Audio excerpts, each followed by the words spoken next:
Hey guys, today we're going to talk a little bit about Abraham Lincoln, who is often thought of as one of the greatest presidents of the United States.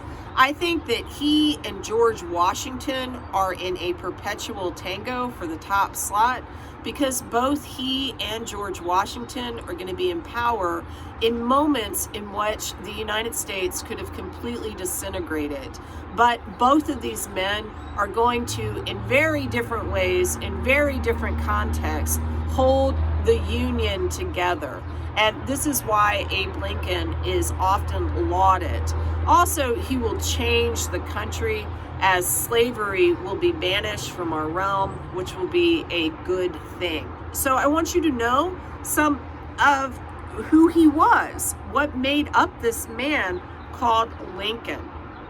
Well, he did not come from a family of means, so he's going to look a lot different from the big G, George Washington. He actually was born on the frontier in Kentucky in 1809, and his family was a frontier family. His grandfather was actually killed by Native Americans in front of his dad. So that kind of tells you they are beyond the typical boundary of settled United States. He will grow up predominantly in Indiana, where his family will bounce around a little bit as they try and make a life out of this wild land. Now, he and his dad clashed a lot. His dad was really pragmatic. He's kind of one of those, life is hard, kid. So, pick up the hoe and go out and do something, plant some seeds. And Lincoln was always under a tree reading a book. And they just really did not understand each other at all. His mom was much more sympathetic, but unfortunately she died when he was just a little boy of 9. How did that happen? People are always dying in this period. You guys really should embrace, even in this horrible moment in time where we have this pandemic raging, death was just a part of life in the 1800s in a way that I think we don't always appreciate now. His mother had some milk, and this milk was poisoned because the cow had eaten some poison, and it poisoned her. So she died when he was just 9. He and his sister are going to thereby be raised by a stepmother, but Lincoln is going to like his stepmom, and they're going to get along. Still, he's going to leave home as soon as he can because he doesn't like farming, and he clashes with his dad. And he will go down to New Orleans. What will he do there that's important? He'll form his views on slavery. He certainly saw slaves in the frontier. People would have had them sometimes, but they weren't as big of a part of the economic model. So he never really thought about it. If he saw a slave in Indiana, he just, that was their business. That was someone else's business. Slavery's not good for me, but it's good for you. That's fine. But when he went to the slave markets in New Orleans, he had to actually think about what slavery really is. He saw men and women and children being sold, and he's like, oh, that's what this is about. Well, wait.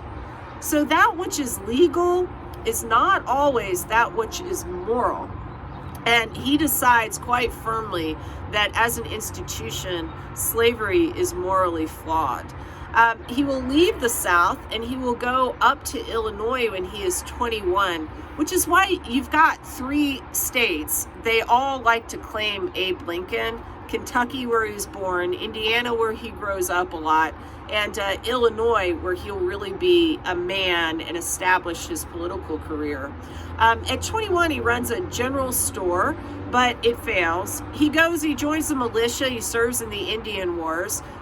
He makes fun of himself all the time. He says that he was a horrible soldier, and the only blood that he really spilled was to the mosquitoes. He campaigns for the Illinois General Assembly at some point. He loses. This is not a success story, Abraham Lincoln. Like everything George Washington touches, it looks different, even though Washington also had some challenges. He will teach himself law. Remember, he liked to read books, which is one of the problems he had with his dad. But it will serve him well.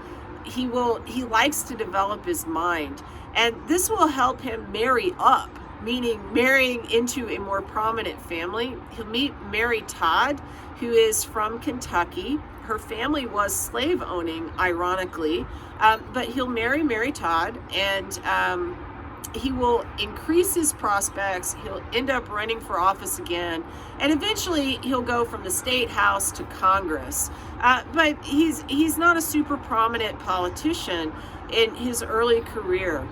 He described himself as a, quote, old line Whig, a disciple of Henry Clay, end quote. Now, you've heard this name Henry Clay before. Henry Clay had been the founder of the Whig Party because he hated Andrew Jackson, and also the great compromiser, a supporter of the American system. So Lincoln liked things like national economic development.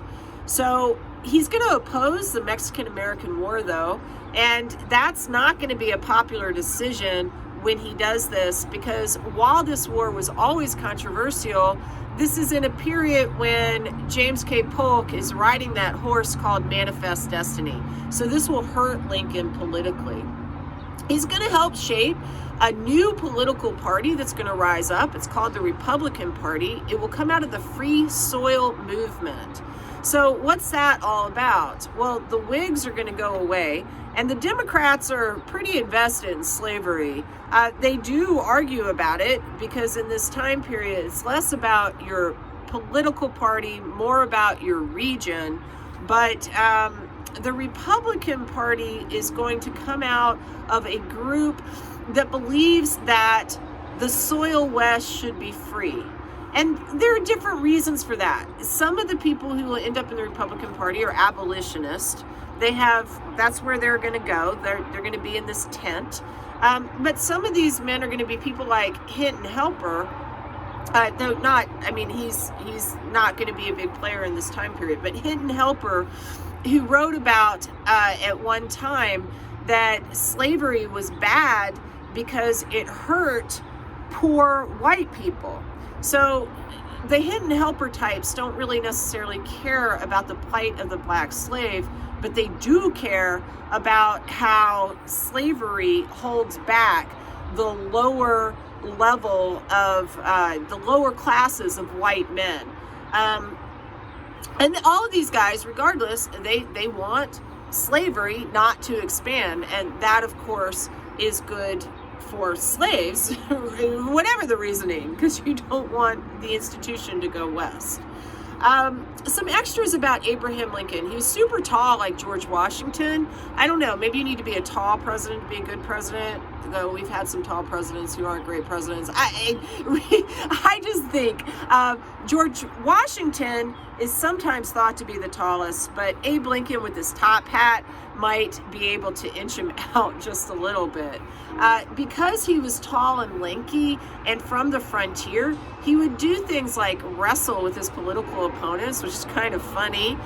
He didn't mind getting kind of down in the dirt with them, which is just a strange thing. Can you think about like Nancy Pelosi and Mitch McConnell having a wrestling match? That's just strange. Abe Lincoln used his height once to jump out of a window because he didn't want to cast an unpopular vote and run away. Like, he just did these strange, funny things. He's not going to be the first Republican, by the way, to run for the presidency. That's going to be a fellow named John C. Fremont in 1856. Though Lincoln is going to be known as the father of the Republican Party because he'll be the first guy to win as a Republican. But before that happens in the 1850s, he needs to make himself more known on the national stage. And Lincoln does this because he gets into a debate, a series of debates. They're called the Lincoln-Douglas debates. In 1858, running for the Senate in Illinois. And Stephen Douglas was a very prominent senator. He was called the Little Giant because he was only 5'4", but he was a giant intellect. Abe Lincoln is this huge, I don't know, did Douglas stand on an orange crate? I have no idea. They would have looked very imbalanced. But these guys are going to argue in a very intellectual way. If you go back and you read the Lincoln-Douglas debates, it will make you cry because they are so intellectually interesting. They are saying big, important things. They are discussing real problems in the United States in ways that are giving you real choices. From these debates come the House divided speech of Lincoln's. Lincoln is going to quote scripture, actually, and he's going to say, House divided cannot stand. And what is he talking about? He's saying that the South and the North, they have these different views on this peculiar institution, and eventually you're going to have to be either all free or all slave. This, by the way, is one of the reasons why Southerners are not going to like Lincoln, because they're going to look at this House divided speech that takes place during the Lincoln-Douglas debates and say, yeah, well, he wants things all free, and we are surviving because we are slave, right? Why do these debates make you want to cry? It's because we don't have debates like this anymore. I watch our cable news networks and I listen to the 20-second snippets where people are just looking for sound bites, and I'm just like, can't we have a discussion that's real, like Lincoln and Douglas? No. I don't know. I want that. Anyway, Lincoln is going to lose the election in the Senate to Douglas. The little giant was really in no danger of losing his seat, but that will make Lincoln really famous nationally. And in some ways, he's going to still be viewed as a moderate. He's just this tall guy from Illinois. And he will, for a variety of reasons, be chosen by the Republicans to carry their banner in 1860, where he will win the presidency with less than 40% of the vote, which is wild. But it's because the country is super divided, and the Democratic Party is going to be super divided all over slavery. When Lincoln actually gets the White House, Southerners are going to be so mad that they're going to start talking about secession. And I'll pick up with that later. Bye.